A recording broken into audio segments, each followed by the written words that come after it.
Hi, it's Sandy Wyllie. Welcome to my mental health channel, 50 Shades of Black and White, where I wipe away the stigma of mental illness by talking about my almost 20 years as a patient with borderline personality disorder. I talk about my experiences with narcissism, schizophrenia, post-traumatic stress disorder,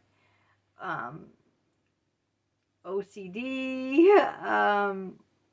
anxiety attacks, and a plethora of other topics surrounding mental illness. I only come on here as a former patient. I am not a licensed therapist. I do not hold a degree in psychology, so I can only give you my personal opinions and experiences coming from a patient's point of view, a 58-year-old woman's point of view. So I am not a psychologist or therapist, so please keep that in mind. I only ask one thing of you, and that is to be kind in the comments, be kind to me, be kind to other people, and be kind to yourself. We can disagree, but we need to agree to be kindful and respectful.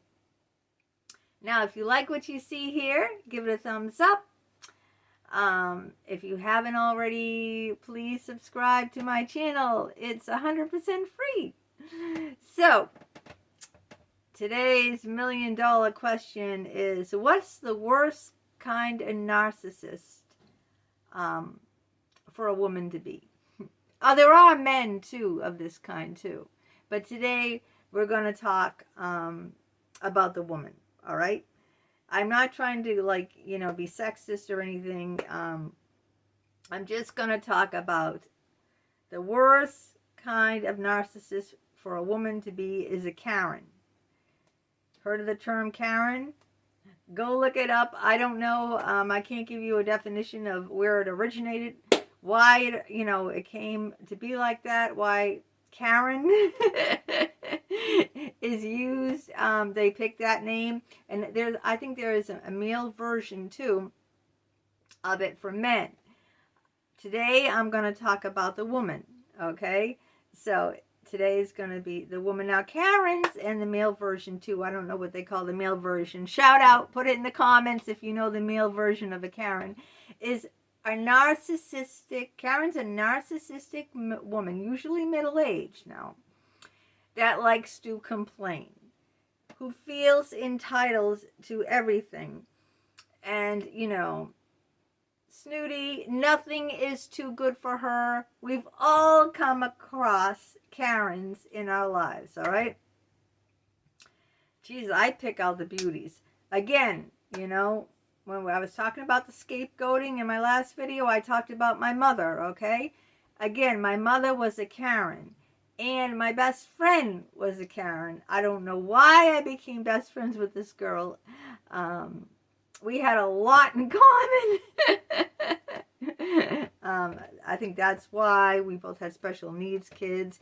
We were both the same exact age, born one day apart. She's July 10th, 1965. I'm July 11th, 1965. Both Italian. Both were in unhappy marriages. Both were 80s chicks. She had big hair like me, So she loved the 80s. I mean, we were just like, we had a lot in common. All right. Got this hair in my face. Oh, my God. So, Karens. They feel they're entitled. What do? They complain non-stop, all right? Nothing is, good enough for them. And this can be really, oh my God, exhausting. Exhausting to say the least. And also, we can feel like so inferior and so like beneath them, and that's their intent. I mean, they really are narcissistic people. They, every little thing, if any little, they're like the type of person who always has a hair across her ass. Have you ever heard of that term? she has a hair across her ass, like a bone to pick, like, like a chip on her shoulder, like, oh my God, there's no pleasing her, Everything has to be just so. I try to go out to lunch with one of them, I was thinking, I don't want to like get people upset at me, but when I was thinking about talking about Karens today and how, they everything has to be just so for them, the thing that came up in my mind, the movie, was when Harry met Sally. Now, I'm not saying that Sally, Meg Ryan, is a Karen or even a narcissist in the movie. But all I could think of was that scene in the restaurant. Everyone, you only remember that scene because she said, oh, oh, oh yeah, oh yeah, yes, yes, yes, yes.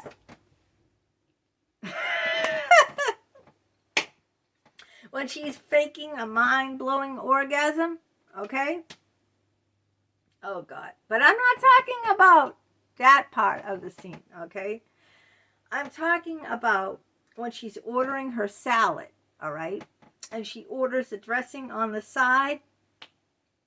Now, I don't remember, if they brought her the dressing on the side. I think they made a mistake. I'm not 100% sure, so don't quote me on this because I've seen the movie many, many, many moons ago, okay? But like, now a Karen would complain if they didn't put the dressing on the side. She would send it back. Oh, I told you to put the dressing on the side. This dressing is not on the side. You see this dressing? It's on the salad. I'm just using that as an example. I don't remember exactly in the movie if that happened. All I remember is her having an orgasm. faking one. She's proving that woman can fake. But she also was very particular. I remember that about how she wanted her food, right? Do you remember that part in the movie? Now, if I was at a restaurant with a guy, even a girl, it doesn't matter who I was. If I was with my husband, a girlfriend, a guy friend, whatever, my son, and I asked for the salad on the side, which I wouldn't do anyway, okay? And they didn't put it on the side, they put it over the salad. I'm going to say, so what? You're going to put the dressing on anyway. So what's the big whoop difference, really? If it's on the side, you're going to take it and you're going to put it on your salad, right? Are you going to take each strand of lettuce and dip it in the salad dressing? I don't think so, right? So what's the big difference? But like a Karen would say, oh, that waitress, what a biatch. I mean, really now, I told her specifically, I didn't want that dressing touching one leaf of my salad. I told her specifically that I wanted it into a little container off to the side. How dare she ignore more, not listen to more? Don't do exactly what I say. How dare she spread that whole thing over my salad? And then she'd make a big, big fuss and be sending it back. Meanwhile, you would get your whatever you got, right? And you'd have to, she'd expect you to, she wouldn't say, go ahead and eat, I'll wait. First of all, if it was me, I wouldn't even care. All right, if I asked for it on the side and they didn't put it on the side, I would have said, okay, no big deal. I'm gonna put it on anyway. All right. So what's the difference? But I wouldn't make a fuss of, But yeah, and then when someone sends something back, I can understand if it's a steak. All right. You ask for it medium rare and it's well done. That's like leather. You don't want to spend like $20 or whatever for a good piece of steak and have it well done, unless you like it well done. But I mean, in that situation, it's different, right? Because, that's going from medium rare to well done, hard like leather. Now, I can understand that, right? But like something simple as, they didn't put the dressing on the side, something minor like that, have you been with a friend like that you can't stand going out with her? That's a narcissist. Or like, they'll say something is wrong about everything. Everything they'll say something is wrong about. They'll say, like, when they're shopping with you, oh my God, look at the price. I've heard people say this to me, and I'm a stranger, right? I'll be shopping in the thrift stores, and a woman come over, to me, and they'll say, girl, look at this shit in price. Man, this is supposed to be secondhand. Come on. And they'll complain, and like, okay, don't buy it then, you know what I mean? I go, oh, yeah, the prices have gone up, or something like that. And they'll stand there, and they'll bitch, and they'll moan to me. It's like, why me? I'm just looking, I'm just shopping, If it's too expensive, don't buy it. Get a coupon. They have tons of coupons. If you're old like me, wait till Tuesdays. Tuesdays is 55 and over. 30% off, something like that. But like, I wouldn't go up to a stranger, okay, and start bitching about how expensive something. Like, I don't like. It just blows the mind. Like, I could never do that. I could never complain, to a total stranger. Like, oh, these prices are ridiculous. It's a second, hand store. This shouldn't be this. Look at the price. This shouldn't be this much money. You get my point. These are one of the worst kind of narcissists. Like I said, they're draining. They just suck like a vacuum. They just suck all the energy, the happiness. They don't want you to be happy. They suck it all out of you. They're like the worst kinds. Like my best friend too, like she would just complain about her husband non-stop. Complain about her husband when they were married. Complain about him when they were separated. Complain about him when they were divorced. It was like, In fact, at work, when I worked in an engineering firm, there were so many Karens. It was unbelievable. All they would do is sit around and complain about their boyfriends or their husbands or something. And I'd sit there quiet. And they go, you never say a word about your husband. That's because I had common sense to marry a nice man. Okay? What can I tell you? I mean, why would I want to complain if I didn't like him, I wouldn't have married him. If he wasn't a nice man and I was dating him, I would dump him. I mean, and I certainly wouldn't waste my coworkers' time in the office talking about, my all the flaws in my relationship. But like, oh man, it's just like, and they give you a migraine. Have you ever had a migraine? Oh, they give you a big head because they're nonstop about everything. Nothing, They went to the nail salon. They didn't do it right. The color doesn't look different. The color looks different. It doesn't look right. It looked, it wasn't like that in the bottle. The color wasn't like that in the bottle, It was a different shade of red in the bottle. When she put it on my nails, it was like, that's not the same color that was in the bottle, even though I picked out the bottle and I gave it to it. That's what you usually do. I mean, I haven't had a manicure, well over a year, maybe a couple of years. I don't know. I do my own nails. I don't get manicures. These are real, by the way. These aren't false nails. I do my own nails, But anyway, I do them in the car while I'm waiting for my laundry. Even though I own a house, I don't have a washing machine or a dryer, okay? I want you all to know that. I'm not a spoiled, pampered princess over here. I mean, could we buy a washer or dryer? Sure. But why? I go to the laundromat, put the clothes in, do my nails in the car. I mean, I pick and choose like what I want to spend my money on. And, I know I might sound crazy, but anyway, getting away from the subject. It's like every little thing, and that is just so degrading, and you can never please them. So imagine that for your mother? A Karen? Are you kidding? That's how my mother was. She'd throw all my toys out. If I didn't clean the room, I mean, the room had to be like a museum. You know, when you go to a museum, you can't touch everything. It says, do not touch. You can look, but you can't touch. That was her house. Look, but don't touch. But this was my room. I was a young woman, right?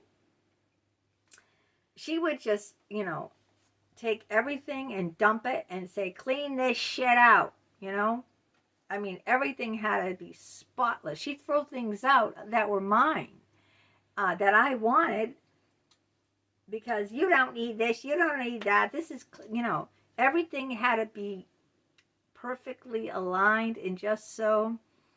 I'm sure she had OCD, definitely. I mean, I had OCD, but I didn't throw my kids' toys out, okay? That is really crazy making, right? But I mean, if it just didn't make her house look like perfect, you know what I mean?